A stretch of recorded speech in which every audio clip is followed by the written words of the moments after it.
नमस्कार, मैं के.आर. फौजदार एक बार फिर हाजिर हूँ वाईफाई ऐप में यूट्यूब चैनल पर। दोस्तों, जैसा कि आज शिक्षा मंत्री महोदय ने अपने स्टेटमेंट में बताया है कि सितंबर में ही रीट परीक्षा करवाई जाएगी, तो इसको लेकर के आप चिंतित ना हों, क्योंकि यह एक योग्यता परीक्षा है, एलिजिबिलिटी टेस्ट है। इसलिए अभी ना तो ये निर्धारित है कि आगे आने वाली परीक्षा में वेटेज क्या होगा, आगे आने वाली परीक्षा का सिलेबस क्या होगा, बट इतना निर्धारित है कि हाँ, परीक्षा तो होगी, क्योंकि शिक्षा मंत्री महोदय ने ये स्पष्ट किया है अपने फेसबुक पेज पर जब वो लाइव थे तो, कि अभी ये योग्यता परीक्षा है। तो अपने को ना तो इतना लेजी रहना है कि ये योग्यता परीक्षा है, इसका कोई मतलब नहीं है, और ना ही इतना टेंशन में आना है कि ये तो योग्यता परीक्षा है और इसमें अभी परीक्षा अब सितंबर में होने वाली है, 2 ढाई 3 महीने में कैसे पढ़ेंगे, 2 महीने में। तो अपने को जो मध्यम मार्ग है, और मध्यम मार्ग क्या कहता है कि अपनी पढ़ाई को निरंतर सुचारू रूप से बनाए रखें। दोस्तों, मैं आपको एक बार फिर कहता हूं कि वाईफाई ऐप में पर आप विश्वास करके जो मटेरियल आप देख रहे हैं, प्राप्त कर रहे हैं, वो आपको किसी भी परीक्षा को तोड़ने के लिए पर्याप्त होगा। इसलिए आप वीडियो को एक बार की जगह 2 बार देखें। एक बार में आपको डाटा का पता चलता है कि कौन कौन से डाटा, कौन कौन सी चीज़ें किस चैप्टर में, खनिज में, जलवायु में, भौतिक प्रदेश में, मनोविज्ञान में, बाल विकास में, अधिगम में होती है।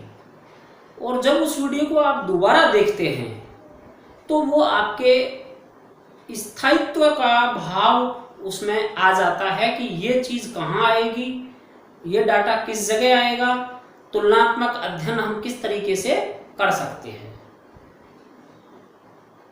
तो आपको ज़्यादा चिंता करने की भी ज़रूरत नहीं है और ज़्यादा फ्री होने की भी ज़रूरत नहीं है।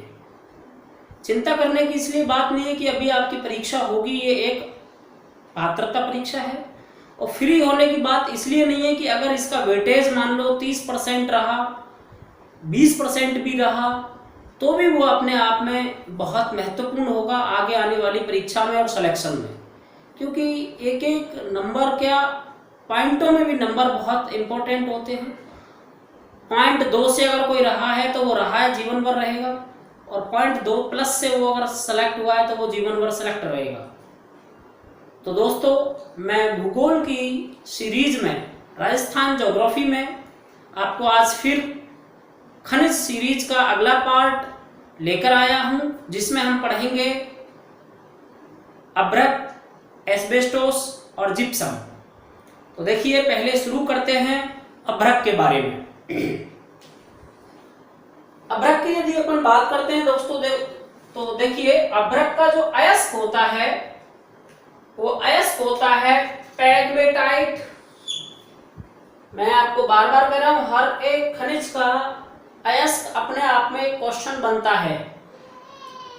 हम यहाँ कोई टाइम पास करने के लिए नहीं पढ़ा रहे हैं कि एक प्रश्न लिया और उस प्रश्न पर 2-4 लाइन बोली और बस हो गया हमारा डेमो कि हम यूट्यूब चैनल पे पढ़ा रहे हैं। हम जो पढ़ा रहे हैं वो पूरा डिटेल से पढ़ा रहे हैं, जैसे क्लास में पढ़ाते हैं वैसे यूट्यूब पे भी पढ़ा रहे हैं। कई यूट्यूब चैनल क्वेश्चन लिया और उस पर 2-4 बातें एक्सप्लेन की और आधी बातें एक्सप्लेन की और आधी बातें एक्सप्लेन नहीं की, तो उससे आपका सिलेक्शन होना बहुत कठिन हो जाता है। नहीं होगा ये नहीं कह रहा मैं, लेकिन कठिन हो जाता है। हालांकि उनके पास टेक्नोलॉजी बहुत अच्छी है, वो लाइट बोर्ड का यूज कर रहे हैं, वो प्रोजेक्टर का यूज कर रहे हैं, वो DSLR कैमरे का यूज कर रहे हैं, लेकिन वो चीज़ें आपके काम की नहीं है। आपके काम की तो वास्तव में जो ये डाटा लिखे हुए हैं परीक्षा में, ये काम आएंगे। ना तो डीएसएलआर कैमरा काम में आ रहा, ना लाइट बोर्ड काम में आ रहा, ना चमक काम में आ रही, ना दमक काम में आ रही। वो चमक दमक अपने व्यवसाय को बढ़ाने के लिए की गई है, लेकिन हमारा उद्देश्य है छात्रों तक सही मैसेज, सही जानकारी पहुंचाना है। आप कितना समझते हैं इन बातों को, वो आपके ऊपर डिपेंड करता है। यस, तो मैं कहता हूं कि अयस्क प्रत्येक खनिज में आवश्यक है। अगर आपको अयस्क का नहीं पता है कि कौन सा अयस्क किस खनिज का है, तो समझ लें कि आपका आगे का वो खनिज पर्याप्त नहीं है पढ़ना। तो अयस्क पैग्मेटाइट, गैग्नेटाइट और मस्कोबाइट ये खनिज होते हैं या अभ्रक इनसे निकाला जाता है। अब अभ्रक कितने प्रकार का होता है ये अपन बात करें तो देखिए, अभ्रक 3 प्रकार का होता है। अभ्रक के जो टाइप हैं वो 3 प्रकार हैं। 3 प्रकार का अभ्रक पाया जाता है। एक सफेद अभ्रक होता है, दूसरा हल्का गुलाबी अभ्रक होता है और तीसरा गहरे काले रंग का या भूरे रंग का होता है। जो सफेद रंग वाला अभ्रक होता है इसको हम रूबी अभ्रक कहते हैं। उसके बाद में गुलाबी जो अभ्रक होता है उसको मस्कोबिट अभ्रक कहते हैं और काला जो अभ्रक होता है उसको हम बायोटाइट अभ्रक कहते हैं। तो प्रश्न बनेगा निम्न में से कौन सा अभ्रक का प्रकार नहीं है? मस्कोबिट, बायोटाइट, रूबी अभ्रक और हेमेटाइट। तो हेमेटाइट अलग हो जाएगा। हेमेटाइट क्या है? लोहा, जैसा कि आपने पीछे लोहा इसमें में पढ़ा है। उसके बाद बात आती है अभ्रक के उपयोग क्या हैं और अभ्रक किस तरीके से काम में लिया जाता है। तो देखिए, अभ्रक का गुण होता है, विशेषता होती है कि अभ्रक ऊष्मा का रोधी होता है और ध्वनि का भी रोधी होता है। अर्थात यूं कहें कि इसमें से ऊष्मा एक तरफ से दूसरी तरफ नहीं जा सकती और यदि ध्वनि बीच में अभ्रक है तो ध्वनि भी नहीं जा सकती। बहुत अच्छा क्वेश्चन है ध्वनि का। विद्युत रोधी होता है, इतना सब बच्चों को पता होता है, लेकिन ये शब्द आप और ध्यान रखें, अभ्रक ध्वनि रोधी भी होता है। तो ध्वनि रोधी और अभ्रक रोधी, ऊष्मा रोधी अभ्रक होता है, ये इसकी विशेषता है। अब इस अभ्रक को किस रूप में काम में लिया जाता है? तो देखो, अभ्रक की चादर बनाई जाती है। अभ्रक की जो चादर बनाई जाती है इनको माइकेनाइट कहते हैं। अभ्रक की जो चादरें होती है उनको क्या कहते हैं? माइकेनाइट। और अभ्रक की जो ईंट बनती है ईंट टाइप से, वो कहाँ बनाई जाती है? भीलवाड़ा में। यह प्रश्न 1-2 बार परीक्षाओं में पूछा भी गया है। अभ्रक की ईंटें कहाँ बनाई जाती हैं? भीलवाड़ा में। अब हमने देखा कि ऊष्मा का रोधी होता है, अतः विद्युत का कुचालक है। पीछे से भी बताता चला आ रहा हूं मैं कि यह एक अधात्विक खनिज है। पहली बात, धात्विक खनिज नहीं है। दूसरी बात, यह विद्युत का कुचालक होता है। अब विद्युत का कुचालक होता है यानी विद्युत इसमें से पार नहीं हो सकती, तो इसका उपयोग विद्युत प्रेस में करते हैं। क्यों करते हैं? क्योंकि करंट जब उसमें प्रवाहित करेंगे तो उस परत से ऊपर करंट नहीं आएगा जहां हम हैंडल पर पकड़ते हैं। तो विद्युत प्रेस में करते हैं। इंसुलेटर बनाने में करते हैं। इंसुलेटर का मतलब है जो विद्युत के तार लगे होते हैं उनके बीच में चिड़िया, जिसको कहते हैं, खंबे पे चिड़िया लगाते हैं काले भूरे रंग की, वो क्या होता है? अभ्रक ही होता है। और ताप सतह बनाने में, अर्थात कोई ऐसा उद्योग है जहां पर अधिक ताप रहता है, अधिक ऊष्मा रहती है और उस ऊष्मा को बाहर नहीं, जैसे प्रगलन भट्टियां हैं, प्रगलन भट्टियों में अंदर ताप ज्यादा होता है तो बाहर ताप नहीं आना चाहिए, इसलिए उसको क्या लगा दिया जाएगा? वहां अभ्रक लगा दी जाएगी। तो अंदर की ऊष्मा अंदर और बाहर की बाहर। अगर दूसरी कोई धातु लगा दी जाए, ये तो अधातु है, मान लो कोई मेटल लगा दी जाए तो उसमें से क्या होगा? संचरण विधि से ताप बाहर आ जाएगा। इसलिए ताप सह या ताप सतह जहां आवश्यकता होती है बनाने की, वहां पर उनका प्रयोग किया जाता है। नेक्स्ट आगे चलते हैं। अभ्रक के उत्पादन में यदि हम उत्पादन की बात करें, प्रोडक्शन की, तो राजस्थान का तीसरा नंबर आता है। कौन सा नंबर है? तीसरा।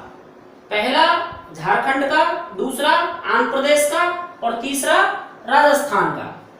राजस्थान लगभग देश के 22% अभ्रक का उत्पादन करता है।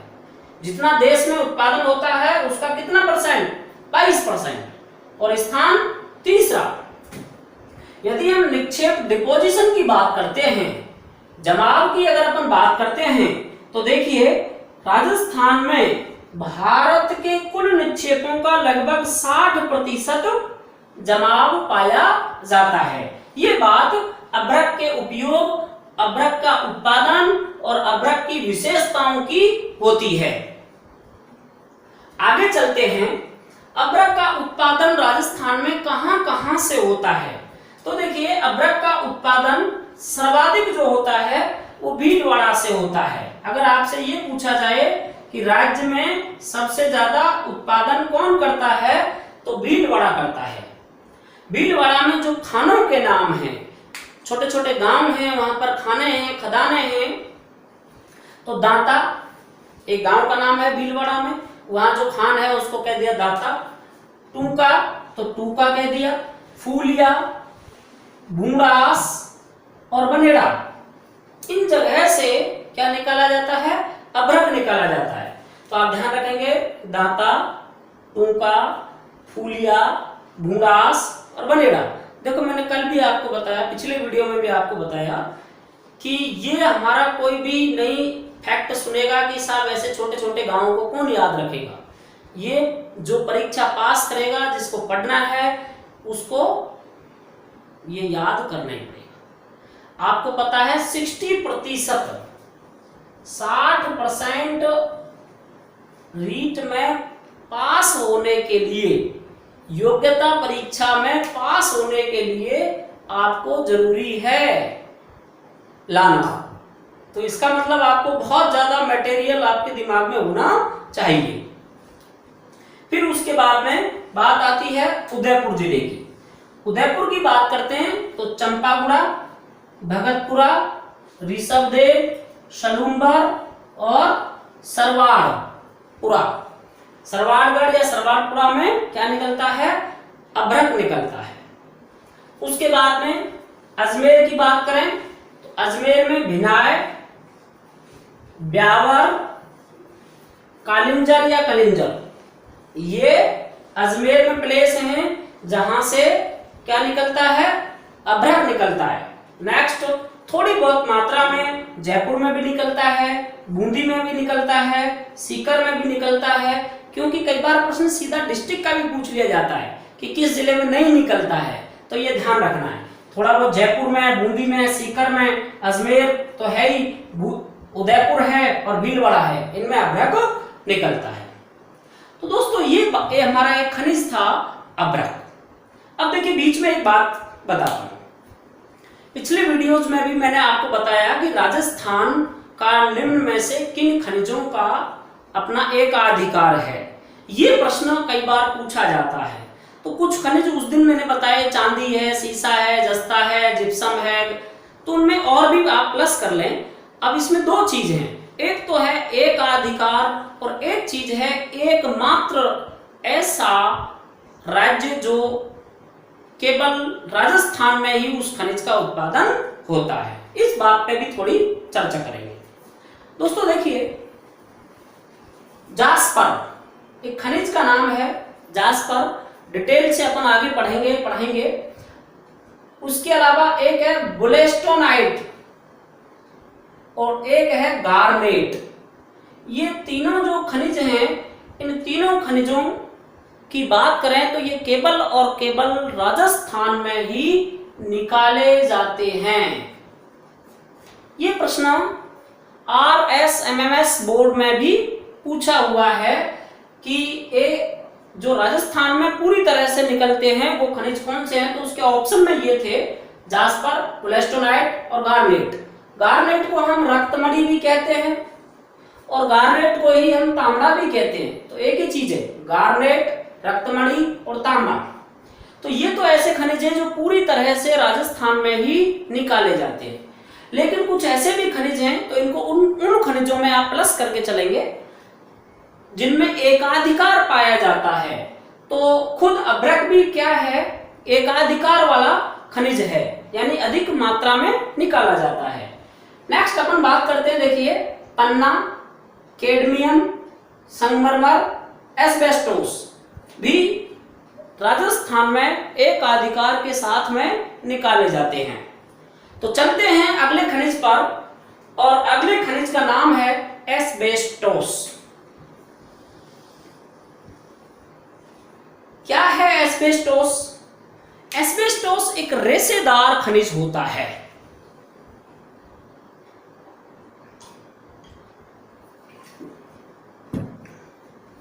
रेशेदार खनिज मतलब बालों के समान होता है, लेकिन इसकी खास बात होती है कि ये जलता नहीं है, पिघलता नहीं है, अर्थात यह ऊष्मारोधी और तापरोधी खनिज होता है। ये इसकी खास बात है। देखिए ये अग्निसह होता है, यानी कि ताप को बहुत उच्च मात्रा में ये सहन कर सकता है। रेशेदार खनिज है, विद्युत का कुचालक है। देखिए दोनों लगातार कुचालक आपके साथ आए हैं। अभ्रक भी कुचालक है और एस्बेस्टोस, ए से अभ्रक, ए से एस्बेस्टोस, दोनों ही विद्युत के क्या हैं, कुचालक हैं, और दोनों ही अधात्विक खनिज हैं। इसका जो उपयोग किया जाता है वो सीमेंट की चादर बनाने में, घरों के ऊपर जो चादरें अपन टीन लगाते हैं उसकी जगह, लोहे की टीन की जगह सीमेंट की चादर जो बनाते हैं, लगाते हैं, उनमें क्या होता है, एस्बेस्टोस होता है। कभी किसी टूटी हुई टीन, जो सीमेंट की चादर है, उसको तोड़ के और देखना, उसमें सफेद बाल से निकलते हैं, देखना आप कभी ध्यान से, वो क्या है, एस्बेस्टोस है।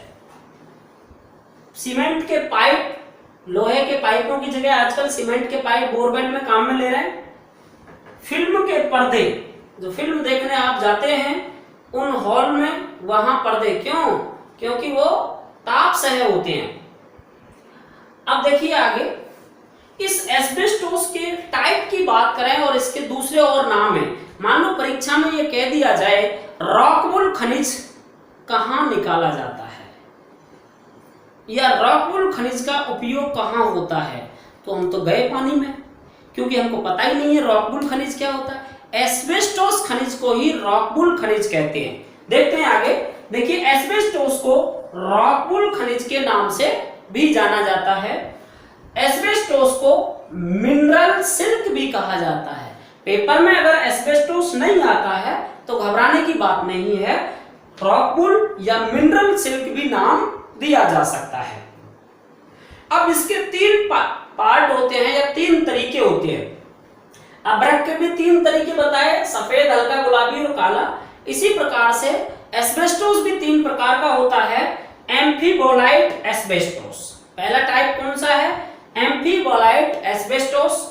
दूसरा टाइप है क्राइसोलाइट, ध्यान रखना, क्राइसोलाइट एस्बेस्टोस। ये सर्वोत्तम होता है। सबसे अच्छा एस्बेस्टोस कौन सा होता है, क्राइसोलाइट होता है। तीसरा टाइप होता है ट्रिमोलाइट, ट्रिमोलाइट एस्बेस्टोस। ठीक है सर, राजस्थान में कौन सा निकाला जाता है, तो आपका आंसर होगा एम्फीबोलाइट। राजस्थान में एम्फीबोलाइट एस्बेस्टोस निकाला जाता है। अब इसकी खानों की अपन बात करें तो सबसे ज्यादा एस्बेस्टोस उदयपुर और अजमेर में निकलता है। देखिए ये थोड़ा सा इस प्रकार का उत्पादन की वजह से कभी अजमेर में ज्यादा हो जाता है और कभी उदयपुर में, कभी एक नंबर पर उदयपुर आ जाता है और कभी एक नंबर पर अजमेर भी आ जाता है। तो ऐसी कोई बात नहीं है, थोड़ा उत्पादन की वजह से आगे पीछे होते रहते हैं।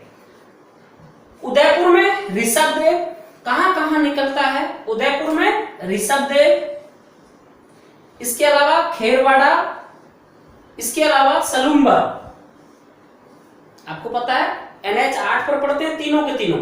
ऋषभदेव पहले आता है, फिर वहां खैरबाड़ा और पास में सलूम्बर भी आता है। तो इसके अलावा राजसमंद, राजसमंद में नाथद्वारा के अंदर, राजसमंद के स्टूडेंट तो आसपास के खूब जान रहे हैं नाथद्वारा, श्रीनाथ जी की भूमि है, तो श्रीनाथ जी की कृपा से यहाँ एस्बेस्टोस निकल रहा है। तो नाथद्वारा में, इसके अलावा एक दो जगह और है, मैं बताता हूं आपको, जैसे तीखी और गुडा, इन जगह पर भी क्या निकलता है, एस्बेस्टोस निकलता है। इसके अलावा दोस्तों नेक्स्ट बात करता हूं मैं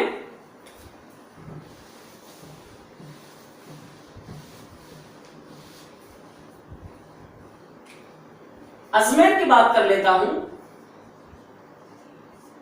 राजसमंद में तो कहां निकला, राजसमंद में तीखी, गुढ़ा और नाथद्वारा,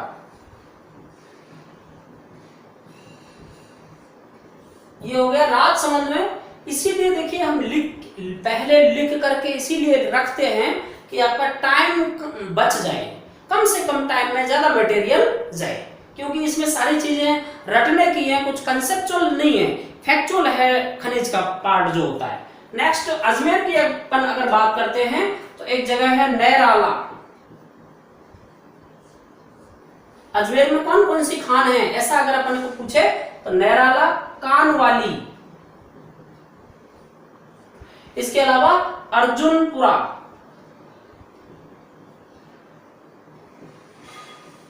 इन तीन स्थानों पर अजमेर में भी क्या निकाला जाता है, एस्बेस्टोस, एस्बेस्टोस। अब एक नंबर की अगर बात आए तो आप ऑप्शन से देखेंगे, यदि अजमेर दिया है तो अजमेर करेंगे और उदयपुर दिया है तो उदयपुर करेंगे, क्योंकि इनमें उत्पादन में थोड़ा आगे पीछे होता रहता है। ठीक है।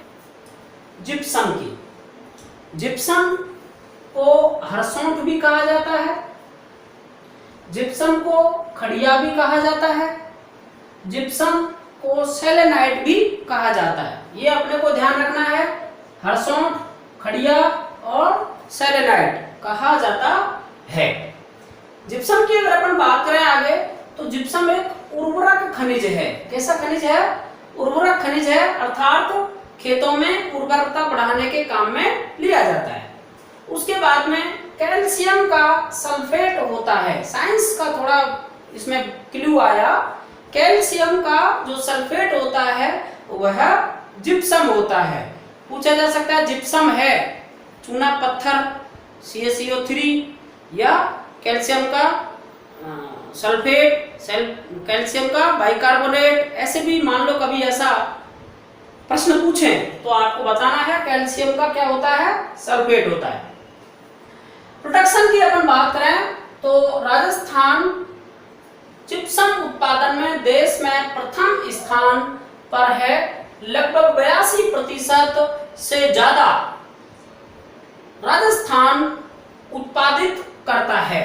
और यहाँ पर इतने ही क्या है, लगभग निक्षेप यानी डिपोजिशन भी पाए जाते हैं। क्या काम में लेते हैं अपन, उपयोग क्या है जिप्सम का, तो POP, प्लास्टर ऑफ पेरिस, जो कि हाथ टूट जाता है तो उसके प्लास्टर ऑफ पेरिस का लेप चढ़ाते हैं उसको बनाने में। सीमेंट जब निर्मित होता है तो उसमें जिप्सम साथ में डलता है, तो सीमेंट के निर्माण में। गंधक का तेजाब, अच्छा क्वेश्चन, गंधक का तेजाब बनाने में भी इसका उपयोग होता है। क्षारीय भूमि के उपचार में, अब देखिए क्षारीय भूमि के उपचार में मतलब क्या है इसका, तो अम्लीय और क्षारीय, ये देखिए इस तरीके से pH स्केल होता है। pH स्केल में 0 से लेकर 7 और 7 से लेकर 14 मान होता है pH स्केल में। अब 7 होता है उदासीन, जब मृदा का पानी का pH मान कितना आए 7, तो वो क्या कहलाता है, उदासीन, ना तो वो क्षारीय है और ना ही वो अम्लीय है। अगर 0 से 7 तक आए तो उसे कहते हैं अम्लीय,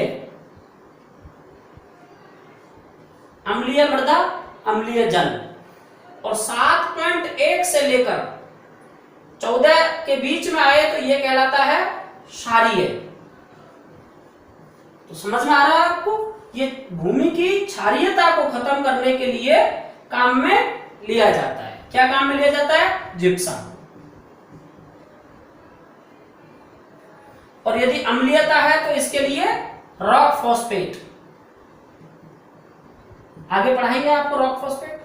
तो भूमि की अम्लीयता को खत्म करने के लिए रॉक फॉस्फेट और क्षारीयता के लिए जिप्सम काम में लिया जाता है। इसके बाद में देखो उत्पादन क्षेत्रों की बात करते हैं। उत्पादन क्षेत्रों की बात करें तो नागौर जो बेल्ट है, नागौर जो जिला है, वो सर्वाधिक जिप्सम का उत्पादन करता है।